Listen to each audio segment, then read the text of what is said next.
Assalamualaikum warahmatullahi wabarakatuh. Ya, teman-teman pasti bingung lihatnya ini cerah banget ya di sini ya, karena memang ini matahari di daerah sana nih. Selamat siang teman-teman. Hari ini saya buat video siang-siang untuk memberikan atau sharing kembali ya. Ya intinya seperti biasa, yang saya ketahui akan saya sharing pada teman-teman dan kita akan belajar bersama. Jadi kalau misalkan ada teman-teman yang ingin diskusi, saya sangat terbuka sekali. Silakan aja langsung komen atau kirim email ke inbox saya sehingga nanti kita bisa belajar lebih lanjut dengan materi yang mungkin akan saya bawakan pada hari ini. Nah, teman-teman sih bingung, kenapa sih pakai beginian? Nih, saya mau pamer sedikit. Ini namanya peci Joko Karya. Keren kan? Ada ini ya, ada buntutnya. Kalau teman-teman tertarik, silakan. Ini bukan promosi, tapi kebetulan memang rambut saya lagi berantakan. Saya pakai peci, karena oke juga nih pakai peci ini. Silakan aja pesan, cari-cari aja, googling aja. Saya tidak mempromosikan, ya, tapi pasti kan bagus nih. Bahannya juga lumayan enak, nyaman kalau buat sholat. Oke, saya lanjutkan lagi. Teman-teman jangan lupa 5M, tetap seperti biasa. Cuci tangan menggunakan sabun, kemudian juga jaga jarak, menghindari kerumunan, kemudian juga menjaga mobilitas, jangan terlalu sering ketemu dengan orang banyak. Ya, kalau misalkan ingin ke mall atau ingin ke tempat yang terbuka dengan banyak orang, ya tahan-tahan. Kalau memang nggak penting-penting banget, ya jangan sering-sering. Tapi kalau memang sudah nggak tahan, ya silakan, tapi tetap jaga prokes 5M tadi. Ya, kemudian juga menggunakan masker, jangan lupa di tempat umum karena sangat penting sekali di masa-masa sekarang ini. Baik, teman-teman jangan lupa subscribe dulu kalau misalkan ada yang ingin nonton video ini. Saya mohon bisa subscribe langsung di sini, bisa tampilkan di sini. Jadi teman-teman bisa subscribe dan kemudian nanti bisa like, share, dan komen untuk video-video saya. Harapannya saya bisa memberikan materi-materi video yang cukup baik sehingga teman-teman juga bersama saya bisa belajar bareng ya. Saya juga ingin belajar nih, kan kata orang dengan menginformasikan ke orang lain atau sharing ke orang lain, seakan-akan ilmunya akan melekat nih dalam otak kita. Ya, saya percayakan hal itu, jadi saya akan sering-sering mencoba untuk belajar secara audiovisual seperti ini. Oke, saya tidak akan berlama-lama, materi akan saya buka, tunggu sebentar. Nah, ini dia materinya. Ya, kadang-kadang kita suka bertanya nih, kenapa sih begitu banyak lowongan di luar sana, perusahaan pada mencari beberapa posisi yang banyak yang vacant gitu, kemudian banyak lowongan pekerjaan, tapi pengangguran juga tetap ada gitu ya. Itu kan juga kita tidak bisa pungkiri. Kalau teman-teman lihat di beberapa job portal di internet dan juga mungkin kalau dulu di majalah, di koran dan lain-lain, itu banyak sekali posisi-posisi yang lowong dan juga dibuka oleh perusahaan-perusahaan. Tapi kok kayaknya nggak penuh-penuh begitu ya. Padahal kita tahu jumlah orang yang mencari kerja atau job seeker di Indonesia kan juga cukup banyak. Dan juga tidak dipungkiri mereka kadang-kadang bisa 1000 banding 1 lowongan yang mereka tuju. Atau bahkan kalau kita ke BUMN atau ke pegawai negeri begitu, ada yang besar 100.000 dan juga puluhan ribu untuk bersaing menuju ke beberapa posisi yang mungkin jumlahnya hanya belasan atau puluhan. Bahkan ada yang satu posisi bisa beratus-ratus pelamar atau kandidat yang masuk ke dalam sistem mereka. Nah, saya ingin bahas sedikit kenapa kita perlu membahas mengenai technical competencies. Ya, intinya technical competencies ini sebenarnya juga sangat diperlukan dan harus dipahami nih. Karena kadang-kadang teman-teman lulus kuliah atau lulus perguruan tinggi masih banyak yang belum cepat bisa mendapatkan pekerjaan. Sehingga kita bisa berpikir, ini ada gap apa sih di situ? Kenapa kok nggak bisa terserap langsung ke dunia kerja? Nah, saya sempat tergelitik gitu ya dengan posisi saya saat ini sebagai seorang HR atau recruiter lebih tepatnya, keliling ke beberapa kampus dan juga kalau misalkan ada posisi kosong di tempat kami, saya coba blast di beberapa sosial media dan juga kita share ke kampus-kampus. Tapi tetap aja gitu, mencarinya pun tidak mudah dan ternyata butuh waktu untuk mengisi dengan orang yang tepat untuk di posisi tersebut gitu. Nah, setelah saya pelajari dan saya baca-baca, ya mungkin materi saya saat ini yang bisa sedikit memberikan gambaran buat teman-teman semua yang mungkin bingung kenapa ya gitu, sama seperti saya pertanyaannya, kenapa ya kok bisa tidak segera bisa kerja nih saat ini. Nah, kalau boleh saya share sedikit di sini, sebenarnya ada beberapa yang tidak match nih secara ekspektasi ya. Kadang-kadang beberapa lulusan kita ya dari kampus atau dari SMK itu memang tidak mudah untuk mencari pekerjaan di dalam industri yang mereka tuju.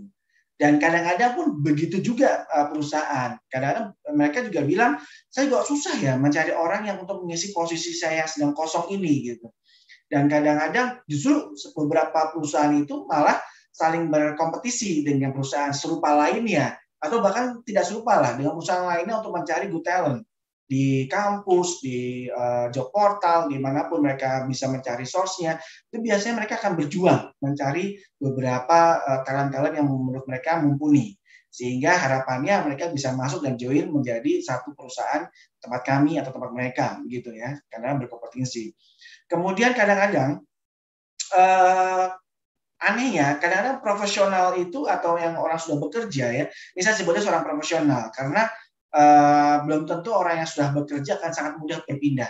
Tapi ada juga nih orang yang sudah bekerja itu sangat mudah lompat ke perusahaan ini dan ini ya. Dan itu juga tidak dipungkiri teman-teman. Itu banyak sekali kejadiannya dan kalau dari sisi beberapa tempat ada yang bilang sebagai kutu loncat.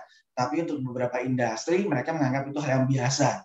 Dan juga menurut teori nih gen milenial atau generasi milenial saat ini itu sangat memungkinkan seperti itu, mudah berpindah tempat apabila tidak sesuai dengan passion mereka atau hasrat mereka untuk bekerja di tempat yang sebelumnya. Sehingga apabila mereka menemukan kebuntuan, mereka akan langsung pindah ke tempat yang lainnya. Katanya seperti itu. Kan juga saya juga bingung juga nih kenapa seperti itu ya, tapi memang itu terjadi.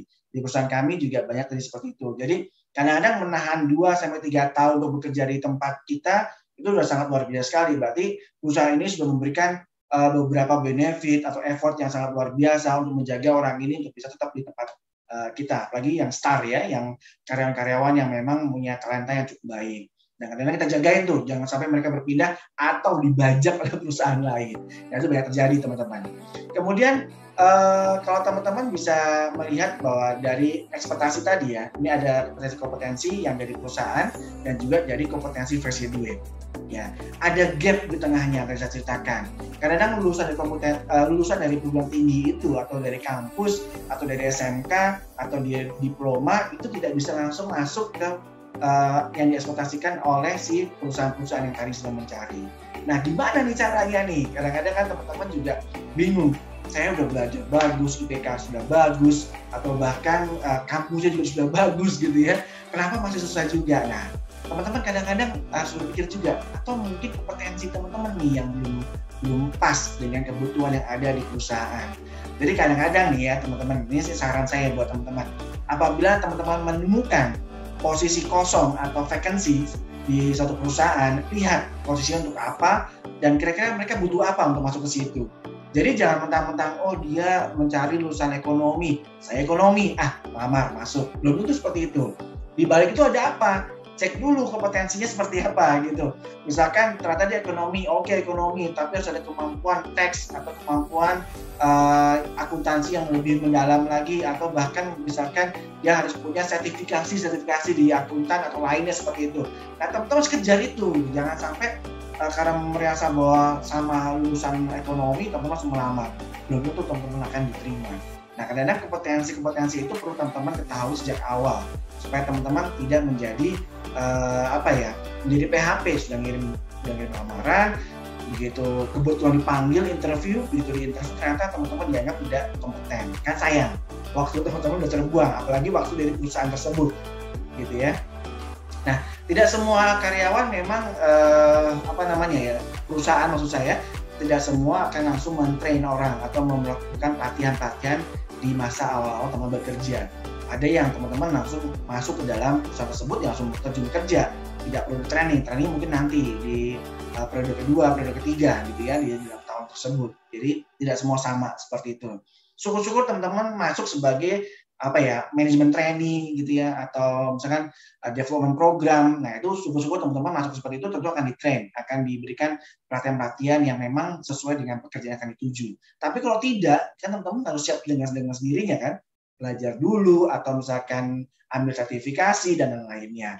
Nah pertanyaan pasti begini, kenapa ada gap?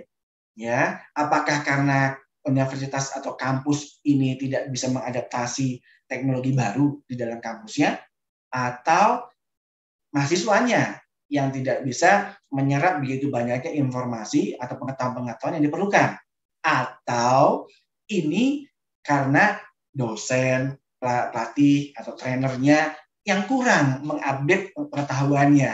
Ya, ini kan kadang sudah kita tanyakan, ini yang kurang di mana sih gitu? Jadi salah-salahan. Oh, kampusnya. Terus kalau kampusnya digituin, ternyata ada lagi yang lain bilangin, oh ini mahasiswanya nih, kampus sudah benar, tapi mahasiswanya aja yang kurang kompeten, kurang banyak belajar banyak, kerjaannya cuma belajar tapi belajar sesuai dengan bukunya aja, tapi tidak mencoba cari ilmu tempat lain. Atau bahkan ada lagi yang bilang, dosennya nggak kompeten tuh, gitu. Nah, ada yang seperti itu. Nah, kenapa ini bisa terjadi?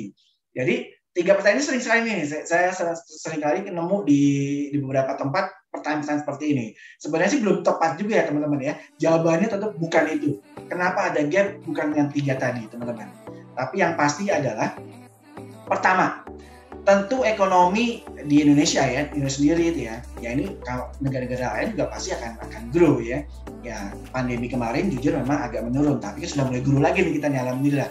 Nah, pasti setiap perusahaan atau setiap ya pertama dari negara dulu lah, dari situasi kondisi ekonomi, kalau misalkan dia sedang meningkat, maka perusahaan kan ingin menggenjot nih supaya dia bisa menghasilkan revenue yang lebih besar lagi, sehingga dia membutuhkan beberapa lini atau beberapa bagian-bagian yang memang diharapkan bisa menggenjot revenue tadi untuk menyambut ekonomi yang sedang naik, sehingga industri akan melihat bahwa dia harus cepat mencari resolusi dengan cara ya tadi membeli beberapa talent yang sudah jadi.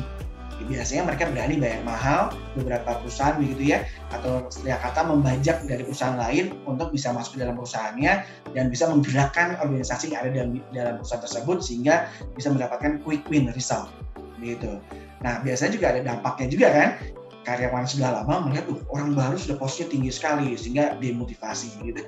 Nah, itu kan jadi banyak dampaknya. Nah, biasanya orang HR atau di bagian human resource itu harus bisa menangkap itu sehingga bisa menjadi suatu tantangan untuk oke lah menerima orang yang sudah jadi dari luar, tapi dari dalam pun harus digenjot nih supaya mereka sama, setara, sehingga nanti apabila orang ini sudah tidak sanggup atau sudah bisa naik ke tempat yang lebih tinggi lagi atau dia resign, orang yang dari internal ini bisa menutupinya atau bisa lebih baik lagi misalkan seperti itu. Nah, banyak pertanyaan biasanya kenapa sih perusahaan-perusahaan sekarang banyak yang merekrut WNA, tenaga kerja asing maksud saya begitu ya.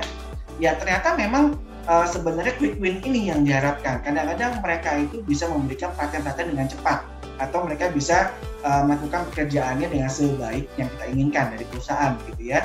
Tapi tidak sampai di situ teman-teman, jangan khawatir. Biasanya perusahaan hanya membutuhkan orang tersebut, ini kalau bocoran aja ya, orang tenaga kerja asing kita ambil untuk kita ambil ilmunya. Jadi harapannya orang tenaga kerja asing ini bisa mengajarin orang-orang yang ada di dalam kita, di dalam perusahaannya. Sehingga begitu kan mereka juga terbatas, nggak mungkin mereka kontrak selamanya kan.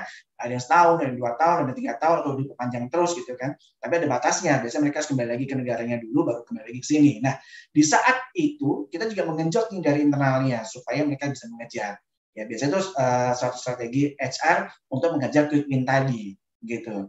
Nah, kemudian salah satunya juga beberapa industri ini memang membutuhkan beberapa strategi-strategi rekrutmen yang sangat tepat, ya. Terutama begini biasanya. Kita akan melihat nih dalam industri apa yang disebut dengan right recruitment strategy. Biasanya kita akan melihat siapa sih orang yang star di dalam perusahaan kita. Siapa sih orang yang bagus gitu ya misalkan. Misalkan teman-teman melihat bahwa di sales ini kita justifikasi misalkan dari kampus ini, jurusan ini dengan masa kerja sekian, oke nih orangnya nih, berarti kampusnya nih, gitu ya misalkan. Atau misalkan, orang-orang dari perusahaan ini yang kita rekrut dari perusahaan A, ternyata bagus nih di perusahaan kita. Nah, kadang-kadang dengan kita melihat data tersebut, kita akan mengejar kemana? Ya ke kampus yang tadi bilang bagus, karena dia menghasilkan orang-orang yang talent juga tadi, yang star tadi, atau dari perusahaan yang menurut kita bagus juga, begitu masuk ke perusahaan kita. Nah, maka strategi rekrutmen biasanya kita akan mengejar ke situ tuh. Ya. Sehingga kita harapannya dengan meng-hire orang-orang yang tadi dari kampus yang kita anggap bagus tadi karena dia menghasilkan beberapa orang yang talent tadi, atau dari perusahaan yang bagus tadi, kita akan hire orang-orang itu untuk menjadi karyawan tempat kami. Nah, itu kan jadi ada perubahan tuh teman-teman. Sehingga bisa saja si perusahaan tadi tidak menghiraukan kampus-kampus yang lain atau tidak menghiraukan perusahaan-perusahaan yang lainnya. Atau boleh dikata begini deh teman-teman, Kan kadang-kadang kita kalau mencari perusahaan atau karyawan ya dari perusahaan lain, kan kita pengennya perusahaan setara dong. Kadang-kadang gitu ya. Ini orang HR bisa ngomong nih di sini. Nggak mungkin kita mencari karyawan dengan level perusahaan yang mungkin, misalkan ya, ini perusahaan multinasional, ini perusahaan lokal gitu. Walaupun ini bagus nih, kadang kita mikir, perusahaan kita multinasional, cakupan kita lebih luas daripada perusahaan lokal ini. Jangan di perusahaan lokal ini. Kita cari yang sama-sama multinasional. Harapannya mereka bisa setara, sehingga begitu mereka masuk, mereka nggak jet lag karena sudah siap, ya, tidak lokal lagi pekerjaan mereka, tapi mereka sudah cakupan lebih luas. Kira-kira begitu teman-teman, itu gambaran aja, itu analogi-analogi yang bisa saya sampaikan ke teman-teman. Kemudian beberapa signifikan gap ini juga sebenarnya terjadi beberapa posisi, beberapa bagian, semuanya lah ada di beberapa bagian, dan memang kadang-kadang ada tempat-tempat tertentu yang banyak gapnya. Contoh di IT, kebutuhan IT meningkat, tapi lulusan IT-nya belum mumpuni nih ngejar untuk kebutuhan di sini. Jadi butuh waktu untuk mengejar jumlah yang cukup besar di perusahaan-perusahaan IT yang lagi dibutuhkan. Ya contoh gampangnya startup, fintech, mereka butuh banyak orang IT. Bahkan bukan perusahaan fintech, bukan perusahaan startup pun sekarang butuh orang-orang IT, teman-teman. Betul kan? Karena apa? Mereka bergeser ke teknologi. Yang tadi perusahaan nggak punya teknologi, apps gitu ya, misalkan untuk berhubungan dengan customer-nya, dengan nasabahnya, atau dengan calon pembelinya, akhirnya mau nggak mau mereka bikin aplikasi untuk mendekatkan mereka dengan si buyer atau si konsumen tadi. Ya, apalagi dalam zaman pandemi ini, 1,5 tahun kita di dalam rumah, nggak bisa kemana-mana, toko-toko akan tutup kalau mereka tidak membuka layanan secara online. Betul kan? Kalau mereka tetap mengandalkan store-nya mereka atau tokonya mereka untuk mereka datengin, nggak mungkin datang karena orang takut untuk keluar rumah pada kemarin. Kalau sekarang sudah mulai kebuka nih, tapi tetap orang akan lebih nyaman online, gitu ya. Nah itu kadang-kadang teman-teman harus pahami. Kemudian contoh gampangnya tadi sudah sempat singgung sedikit di IT, karena IT ini lagi meningkat sekali, dan memang growth rate-nya akan cukup besar sekali sampai sekarang. Dan ini dulu saya melihatnya dari tahun 2007 sampai sekarang itu sudah 13 tahun atau 14 tahun, memang luar biasa sekali peningkatan yang berhubungan dengan skill di bidang IT. Jadi teman-teman yang masuk ke dalam bidang IT ya bagus, tempatnya sudah tepat ya. Atau orang kadang bilangnya kategori STEM tadi, ya satunya tadi science, teknologi. Ya itu juga banyak kebutuhan, semuanya pada butuh di situ. Jadi demand inilah yang membuat peningkatan di dalam dunia pekerjaan kita. Kemudian teman-teman, bagaimana sih cara kita akan mengisi gapnya tadi? Ya tentu teman-teman harus melihat dari grafik ini misalkan. Lihat dari grafik ini teman-teman, jadi mau tidak mau kampus, perguruan tinggi, tempat kursus, tempat belajar, pelatihan, usaha latih kerja, atau bagian-bagian pelatihan lainnya, mereka mau nggak mau harus corporate dengan industri. Ya, mereka harus banyak engage dengan perusahaan, mereka harus banyak melakukan kerjasama dengan beberapa perusahaan. Karena apa? Supaya transfer knowledge cepat, gitu. Apa yang mereka butuhkan, kita punya. Apa yang mereka butuhkan, kita punya, gitu. Jadi tidak menunggu-nunggu nih. Jangan terlalu idealis. Kadang-kadang di kampus nih teman-teman ya kadang-kadang sudah capek belajar, ini sudah cukup IPK 3,5 ke atas, sudah cukup lah, mungkin akan gampang dapat kerja. Tunggu dulu, teman-teman harus manfaatkan yang namanya PKL, magang, internship ya, atau bahkan teman-teman KKN, atau bahkan apapun lah teman-teman mendapatkan kesempatan bekerja, belajar kerja di perusahaan-perusahaan, ambil. Karena apa? Dengan cara itulah teman-teman akan tahu dunia kerja akan seperti apa. Karena kadang-kadang dunia kerja itu tidak semanis seperti dunia kita kuliah. Ya, hati-hati nih, kadang-kadang teman-teman sudah merasa pinter dalam kampus, dalam sekolah, dalam kursus, ternyata begitu masuk dunia kerja kaget, akhirnya nggak kuat. Nah itu teman-teman harus siap, ya. Jadi memang harus banyak-banyak berkoordinasi atau kerjasama dengan industri. Kemudian gampangnya lebih nih, teman-teman tahu ya ojol ya, Grab dan Gojek yang digambarnya ya. Kira-kira nih, yang average driver itu seperti apa dan yang outstanding itu seperti apa. Teman-teman akan merasakan yang mana sih yang dikatakan rata-rata atau yang luar biasa dari semua ojol. Teman-teman akan merasakan lah yang kadang datangnya terlambat gitu ya, kemudian nganterin juga cara nyetir yang nggak enak, nggak ramah, mohon maaf mungkin bau badannya, dan mungkin nggak bersih motor atau penampilannya, itu kan juga membuat kita nggak nyaman ya. Tapi ada juga tuh driver yang memang ramah, kemudian bersih, dan juga dia tepat waktu, dan juga dia merasakan bagaimana melayani orang. Itu kan juga yang menurut kita luar biasa. Dan kadang-kadang bintang 5 kan gampang kita berikan kemana? Ya, ke orang-orang yang outstanding tadi. Nah, gitu. Jadi kadang-kadang kompetensi ini ada di mana-mana teman-teman yang dibutuhkan. Bahkan di semua aspek, semua pekerjaan, semua posisi, pasti kita akan bicara masalah kompetensi. Nah, kalau bicara masalah kompetensi, mungkin nanti ada teorinya sendiri. Saya tidak ahli di situ, tapi dari beberapa yang kita sampaikan tadi, yang mana ya rata-rata dan outstanding, itu bisa kita pilah-pilah lagi menuju ke kompetensi apa yang dibutuhkan. Ya, contoh gampangnya adalah customer oriented. Ya, bagaimana orientasi dia terhadap customer sehingga dia bisa melayani dan membuat orang puas sebagai pelanggan. Itu kan juga satu kompetensi, gitu ya. Tapi saya nggak ngomong situ. Saya takut ranah saya bukan di situ soalnya. Oke. Tapi secara konsep nih, teman-teman harus tahu. Secara konsep bahwa kenapa sih kita harus mencari orang yang punya kompetensi? Karena ini penting, teman-teman. Karena apa?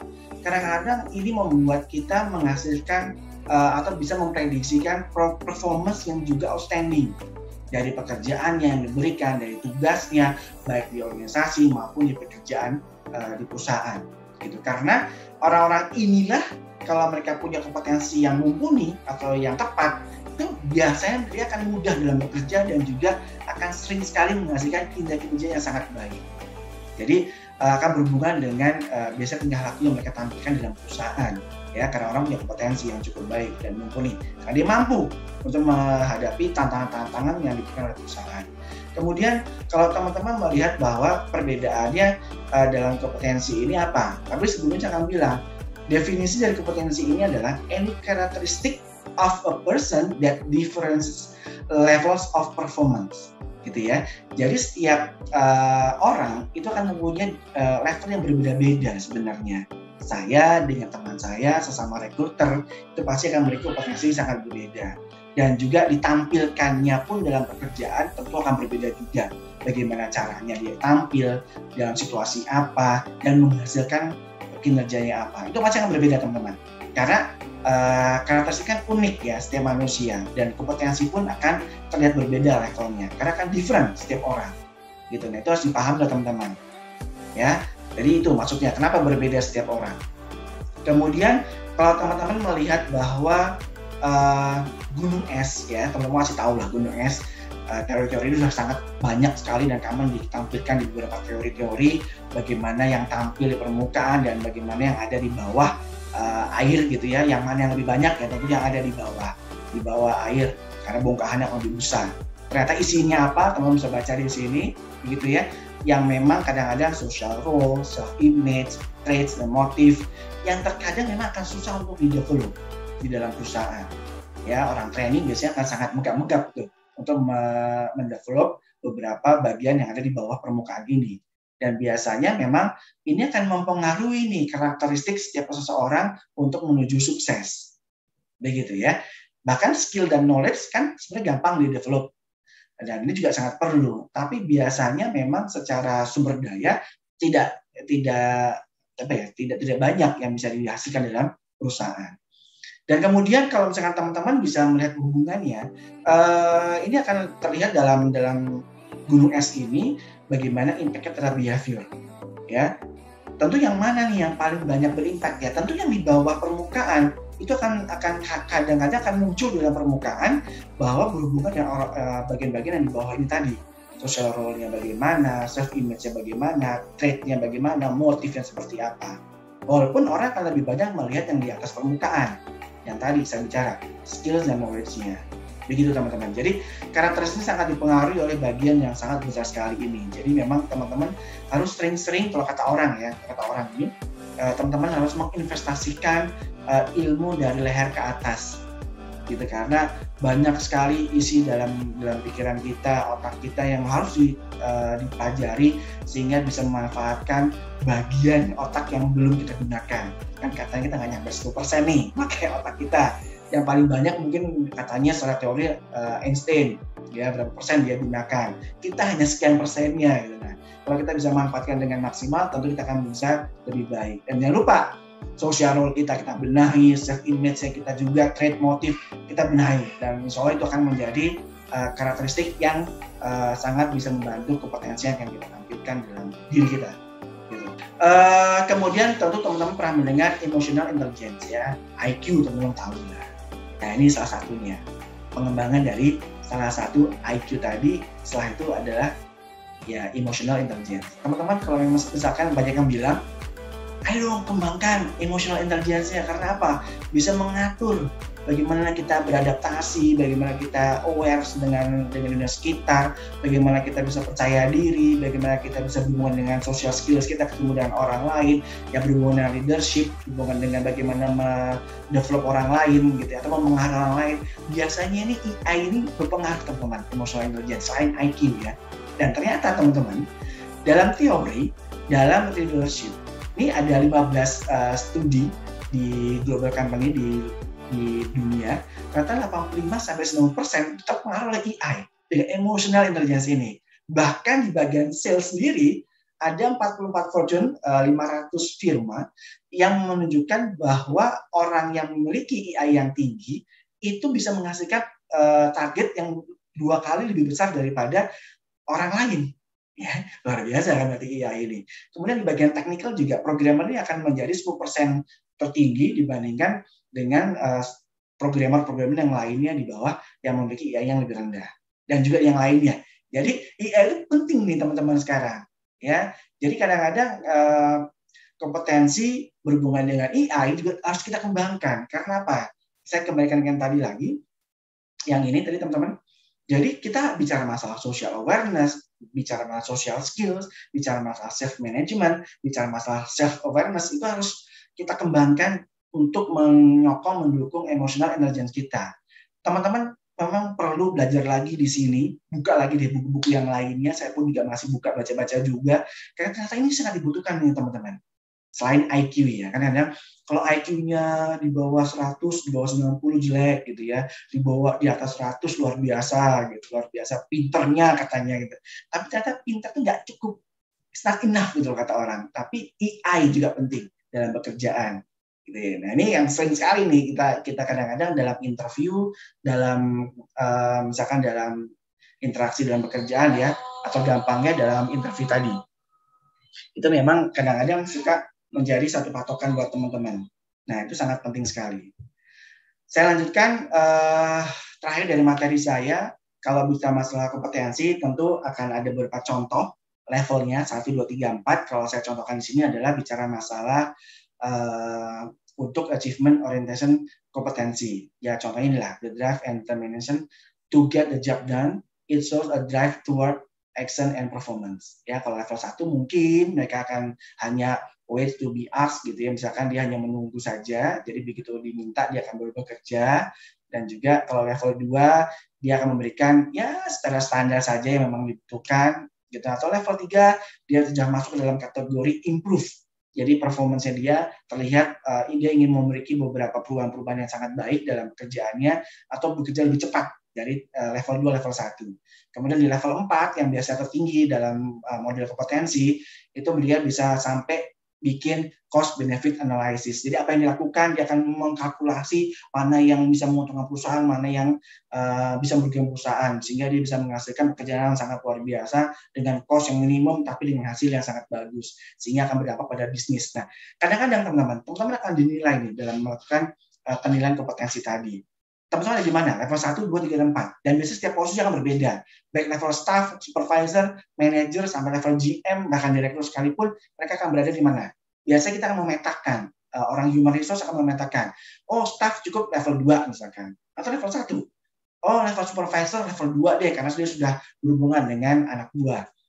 Kemudian level manager misalkan harus level 3 nih, karena dia harus bisa memberikan masukan-masukan, ide-ide baru, inisiatif baru misalkan. Bahkan level director level 4, karena dia harus memikirkan bagaimana perusahaan ini berjalan, tidak hanya memanage pekerjaan, tapi bagaimana dia bisa memanage pekerjaan-pekerjaan dari anak buahnya untuk bisa menghasilkan impact bisnis yang lebih bagus lagi di kemudian hari. Nah, seperti itu teman-teman. Jadi, teman-teman harus paham bahwa setiap kompetensi itu ada levelnya. Nah, kalau teman-teman tertarik, biasanya teman-teman bisa datang ke biro psikologi atau bagian assessment dan melihat kira-kira saya kompetensi ada di mana sih. Nah, teman-teman boleh melakukan self assessment atau datang ke biro tadi untuk menanyakan kompetensi apa yang dimiliki. Nah, kadang-kadang nanti pertanyaan-pertanyaannya berhubungan dengan pekerjaan yang mungkin nanti akan teman-teman hadapi dalam pekerjaan. Sehingga si Bilo tadi bisa memetakan, oh teman-teman levelnya di sini, levelnya selalu di sini. Dan bahkan dalam seleksi perusahaan, kadang-kadang juga kita menggunakan level-level ini, ya teman-teman, bukan teman-teman masuk ke level yang mana untuk kompetensi tersebut. Gitu teman-teman. Ya, nah kira-kira itu saja yang bisa disampaikan di hari ini. Ingat, IQ tidak cukup, teman-teman juga mungkin bisa belajar EQ, EQ, bahkan SQ. Atau mungkin nanti ada ketemu lagi, apalagi gitu ya. Kalau kita tadi bicara masalah SQ, teman-teman mengenal dengan spiritual kan. Kadang-kadang kan juga ada yang bilang spiritual kita harus banyak dilatih, ya, mendekatkan diri pada Yang Maha Kuasa, kemudian lebih religius. Nah, itu bisa akan membantu kita dalam menghasilkan performance kerja yang sangat baik di kemudian hari. Nah, itu yang bisa saya sampaikan pada teman-teman. Silakan banyak introspeksi diri, belajar, dan saya juga pun akan sama seperti itu, melakukan introspeksi diri, belajar lebih banyak lagi supaya menjadi manusia yang lebih bermanfaat buat orang lain dan juga untuk sekitar. Itu saja teman-teman, terima kasih sudah bisa mendengarkan. Apabila teman-teman ada pertanyaan, silakan kontak saya di email di sini. Kemudian kalau misalkan ingin komen dalam Instagram saya, silakan, atau cek video-video saya lainnya di YouTube saya. Dan jangan lupa sekali lagi subscribe yang belum, like, share, dan komen. Ya. Baik, terima kasih banyak teman-teman sudah mendengarkan video saya sampai akhir. Saya rasa cukup sampai sini dulu ya. Nanti saya akan berikan video-video lagi yang mungkin bisa kita belajar bersama dan kita juga bisa saling sharing teman-teman. Terima kasih banyak, tetap 5M ya. 10M ya. Ini 5M, saya cukup 5M. Tetap jaga diri, sampai ketemu lagi, tetap sehat, dan juga jaga sekitar supaya tidak ada pandemi yang akan meningkat lagi di bulan Desember, katanya seperti itu, jangan ya. Sampai ketemu. Wassalamualaikum warahmatullahi wabarakatuh.